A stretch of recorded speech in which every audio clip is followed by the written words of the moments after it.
इमरान खान के बयानिए के अंदर एक बाकायदा वो भड़क भी मौजूद है और धमकी भी मौजूद है। और इसका आगाज़ जो था वो सबसे पहले अभी उनके आखिरी दिन थे वज़ारत उज़्मा के, उस वक्त उन्होंने कहना शुरू किया था कि अभी तो मैं अंदर बैठा हूँ, अगर मैं बाहर निकला है जलसे जुलूस किए तो बहुत ख़तरनाक होगा। सुनिएगा। एक खबरदार करना चाहता हूँ, अगर मैं गवर्नमेंट से बाहर निकल गया मैं आपके लिए ज़्यादा खतरनाक हूँ। अभी तक तो मैं चुप करके या ऑफिस में बैठा होता हूँ और तमाशे देख रहा होता हूँ। मैं अगर सड़कों पर निकलाया ना तो आपके लिए छुपने की जगह नहीं होगी। मैं हर रोज खतरनाक होता जा रहा हूँ, हर रोज ज्यादा खतरनाक हो रहा हूँ। और ये दूसरा हिस्सा जो है वो भी बाकायदा चैलेंज है, ललकार है, वो भी सुनवाइएगा। जितना आप मुझे दीवार से लगाएंगे मैं तो और लड़ूंगा, और ये ही ना हो जाए कि मैं सारी कौम के सामने उन सारी लोगों की शक्लें रख दूं जिन्होंने अपने मफादात के लिए इस मुल्क को इस मुश्किल में डाला है। मुझे उधर तक न धकेलो। आपको पैगाम देना चाहता हूं कि मैं सिर्फ अपने मुल्क की खातिर कोई वो हरकत नहीं कर रहा जिससे मेरे मुल्क को नुकसान हो। दीवार के साथ मेरी कमर लगा दी तो याद रखें कि मैं कॉर्नर टाइगर बन सकता हूं। एक कॉल दूंगा, एक कॉल, और इस्लामाबाद में तुम्हें छुपने की जगह नहीं मिलेगी। ज़ुबैर साहब, जो इमरान खान के बयान से आप अखज़ करें तो वो एंटी इस्टेब्लिशमेंट बयानिए के साथ साथ एक ऐसी ललकार दे रहे हैं जिसमें वो नौजवानों को मोटिवेट कर रहे हैं कि यहाँ कोई साज़िशी बैठा हुआ है, मुल्क दुश्मन बैठा हुआ है, जिसकी हुब्बे वतन को भी उन्होंने क्वेश्चन किया, उसके ख़िलाफ़ लड़ना है। बस अभी पाकिस्तान ये मुश्किल से निकल ले तो अभी लड़ना है उसके साथ। एंड रिज़ल्ट क्या होगा इसका? अच्छा, हुआ क्या कि 2018 और 2022 में फ़र्क क्या था? दो पॉलिटिकल पार्टीज थी, एक बाप पार्टी और एक MQM, हु स्विच्ड लॉयल्टीज, ठीक है ना, और इनका तख्ता हो गया।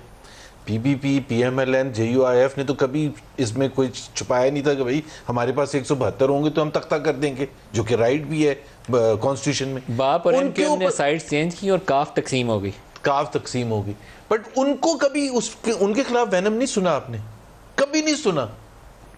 He's never ever accused them, जिनकी वजह से वोट के अंदर उन्होंने ओपनली एडमिट किया कि उनकी हुकूमत वोट कैसे पूरे हुए थे। ये तो खुद उन्होंने अपने लफ्ज़ों से कह दिया कि उनके वोट खुद से पूरे नहीं थे होते। नहीं होते थे ना। मैं कह रहा हूँ अभी जो 2022 में हुआ तो दो पार्टीज जो इनके साथ इत्तेहादी थी वो दूसरी तरफ, अब उन्होंने वोट पूरे नहीं करके दिए, यही तो गुस्सा है वो। और जो इन्होंने एडमिट किया पब्लिकली एडमिट किया कि मेरी हुकूमत इतनी वल्नरेबल थी कि मुझे जब वोट चाहिए होते थे पार्लियामेंट में तो मैं एजेंसीज को कहता था, बिल्कुल ओपनली कहा है ना इसने, अब इनको छुपाया भी नहीं है।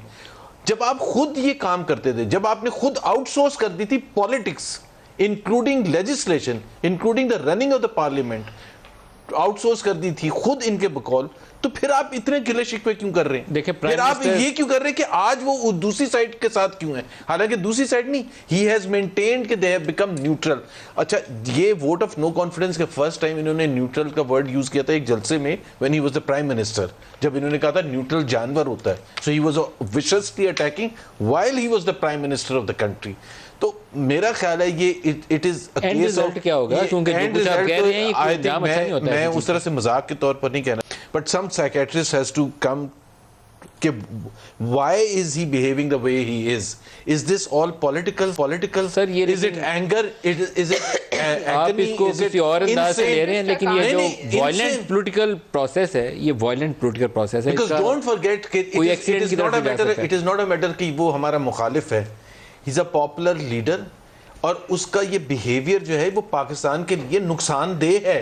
ये बड़ा सबसे बड़ा मसला।